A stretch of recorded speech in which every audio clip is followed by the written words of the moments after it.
Hello everyone and welcome back to my channel. This is Sharon, and at Sharon Plans I primarily post videos related to budgeting and planning. So if that's something that you're into, then please stick around. Today's video is going to cover my week 3 and 4 check-in for the month of August. I didn't get to film, or rather complete the filming of my week 3 check-in because I had some interruptions. I'll just leave it there. And so I never came back to complete the video. So I said I may as well just go ahead and combine both 3 and 4 in the same video. So that's what I'm gonna do today. So as you can see on my monthly view, I have my stickers laid down for week 3 because, as I said, I did begin the video. I just wasn't able to complete it. And this is just my compliment card, which is my color codes for my expense stickers that I lay down in my monthly view to track my expenses.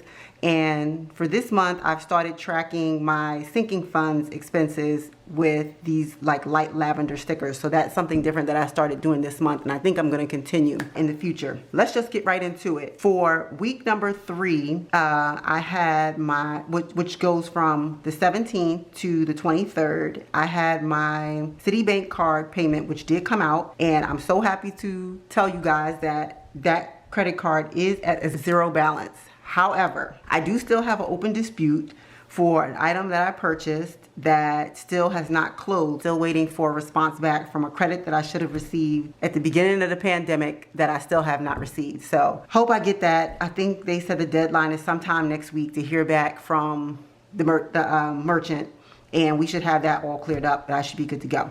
Having said that, my car note did come out. And I just want to report, another praise report is I am now car note free. So we paid my car off in full this month. It was a total, I think, of about $19,173 and some change, but we went ahead and paid that off. So you will not see a car note moving forward in my spread. Also, my home warranty actually did come out on the 21st, and then on the 30th, my life insurance did come out. So I'll go ahead and check that off as well, even though that's moving into week 4. So, like I stated, my expense stickers are laid down for week 3, and I do have week 4 already written out and ready to lay down. So I'm gonna go ahead and, matter of fact, since I didn't have very many expenses for week 4, I'm just gonna go ahead and lay those down, and then I'll flip to my weekly layout spread, and then I'll add everything up and total everything up for you guys. We'll just do it that way. So starting from my personal category, which includes both my allowance and grooming, I had a couple of expenditures. On the 29th, I went to Starbucks, and if you've been following my other videos, then you know my eating out money was gone from week 1. So I had nothing else starting from week 1. And then also on the 29th, I went and got a pedicure. So this came out of my grooming cash envelope, and it was so good, you guys. I got a spa pedicure, and it has been a minute. I have not been since the pandemic started, and even several months before. So I was happy to get back in and see that they were practicing safe measures. I just wanted to give the rush a chance, and it was good. I got there at 9 o'clock. It wasn't very crowded. They were doing social distancing, so I was very happy.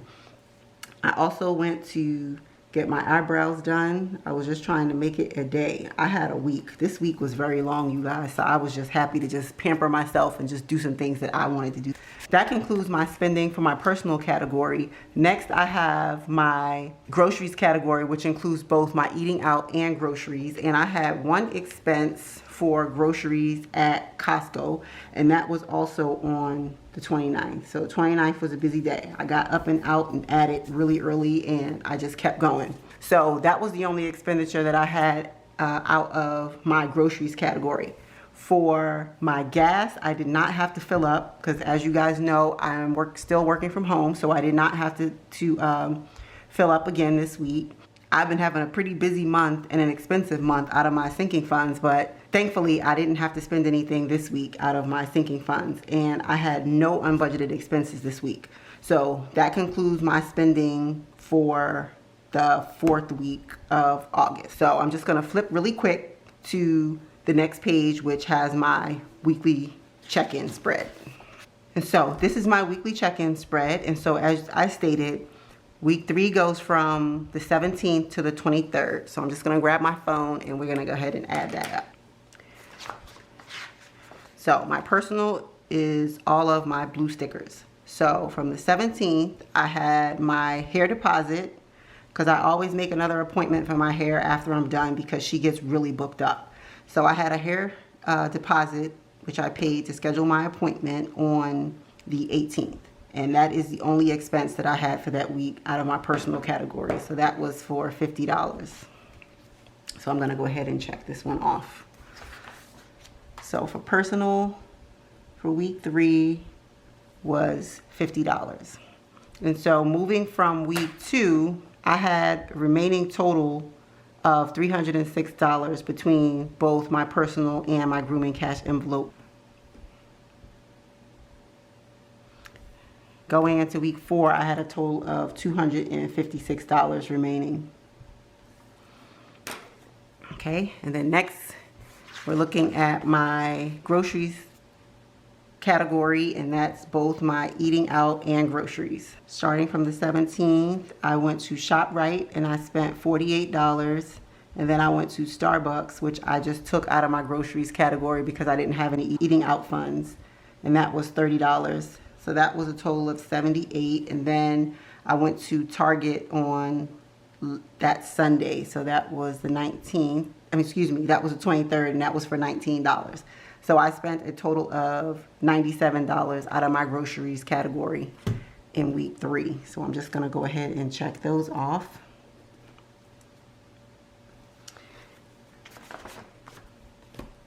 So that was a total of $97. And so moving from week 2, I had a total of $282. So that left me with $185.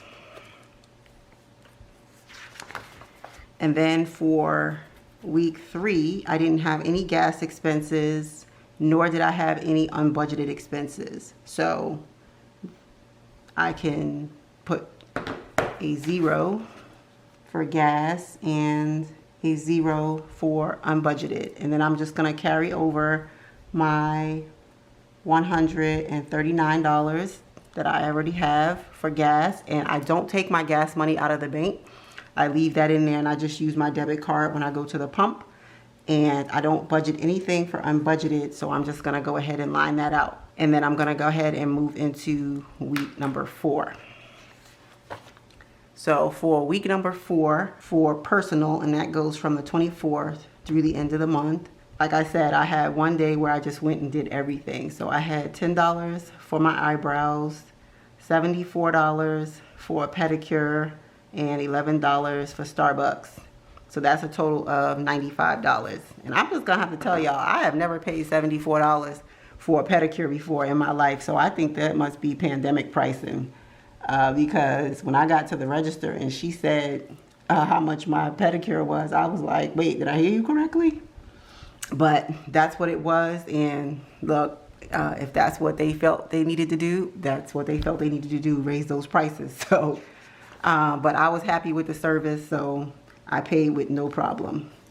And let me just go ahead and check these off. And so next I have my Costco run that I made on the 29th, and that was for $136. And that was my last expense for week 4.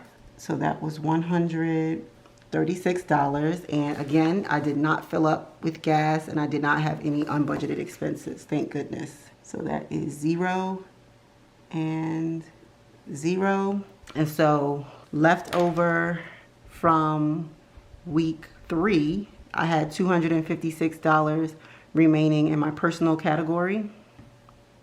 So it's 256 minus 95, so that gave me $161 remaining.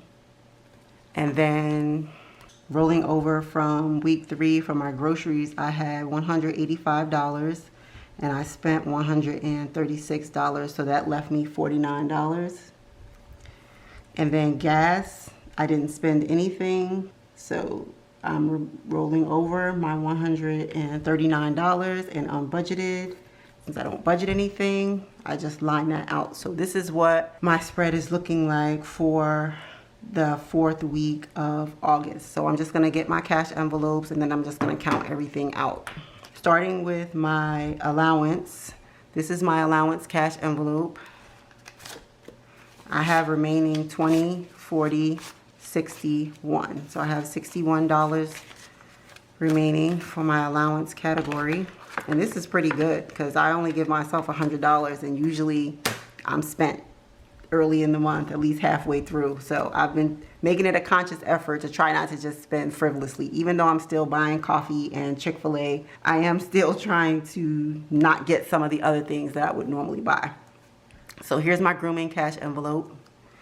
And this still has $100 in it. So that's a total of $161 for my personal category. Next, I have my groceries category, which covers both eating out and groceries. So here's my eating out envelope, which you've seen for the past few weeks, has 0 in it. So here's my groceries cash envelope.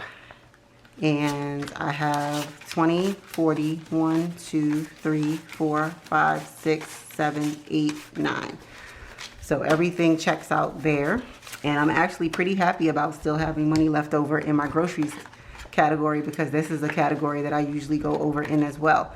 But like I said, I've been trying to use things that I have in my pantry as well as my freezer before I start going out and just buying other stuff.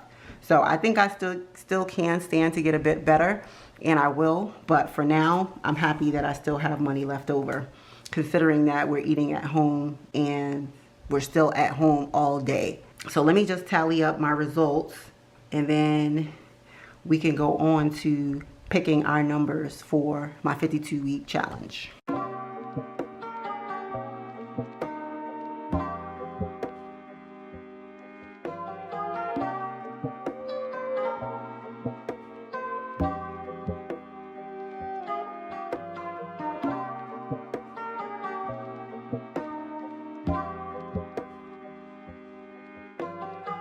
Okay, so this is how my month is ending up. I will not be rolling over the money in my allowance cash envelope, but I will be rolling over the money in my grooming cash envelope. And I also will not be rolling over the money in my grocery category, but I will roll over my gas money as I usually do. I'll just leave that in my account. Next, I'm going to move on to pulling the numbers for my 52-week savings challenge. So this is just the layout for my 52-week challenge, and I'll be pulling today for weeks 34 as well as 35. And so what I generally do is I have the numbers in this jar, and I have all the numbers that I've pulled in the previous weeks. And so I just give this a little shake, and then I pull the numbers out for the corresponding week to see how much I'm going to contribute for that particular week. So my first number for week 34 is 38. And then for week 35, my number is 26. So I'm just going to take my highlighter and I'm going to highlight number 38.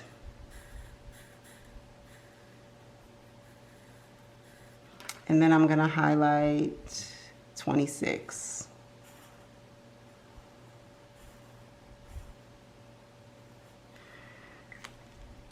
Okay. And then I'm just going to put these in the bag. So 38 and 26.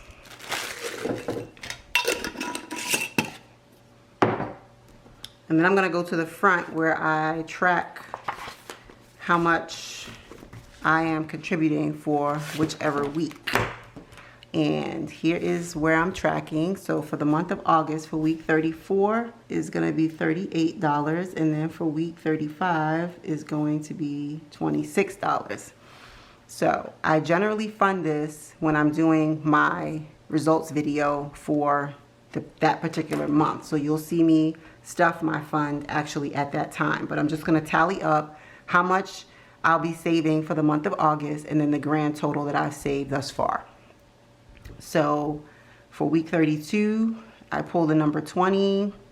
For week 33, it was 45. For week 38, for week 34, it was 38. And then for week 35, it was 26. So for this month, I'm saving a total of $129. Which I think is probably the lowest month that I've had thus far. And then I'm going to add the total from last month to this month. So that is $724 is the total that I had from January through July. So that gives me a total save of $853. So not bad, not bad. We're getting there, staying motivated. And actually, I really like this challenge. So it's going to be $853. So I will get the $129 out, and I'll have that ready to stuff my 52-week challenge in my results video. So how I determine how much I'm going to allocate within my budget to cover my contributions, I choose the 4 highest numbers that I have left, and that's how much I add to my budgets to make sure that I can cover whatever I pull throughout the month. So that's how I typically budget for my contributions to my 52-week savings challenge. So just moving back to my month overview, I am happy about how I've done this month thus far, and I have no complaints. I'm looking forward to September and just trying to do a better job. I hope everybody is safe and doing well. And if this is your first time coming to my channel, I just want to say thank you. And if you're a returning subscriber, thanks for coming back to watch another one of my videos. If you like the content, then please like the video and subscribe, and consider hitting the notification bell so that you can be notified when I upload future videos. And I appreciate you continuing to stay on this journey with me. August was a big month for me, and I had a lot of moving pieces going on, but we made it through. I will talk more about that in my results video. So thanks again for checking out my video, and I hope to see you back in the next one. Bye for now.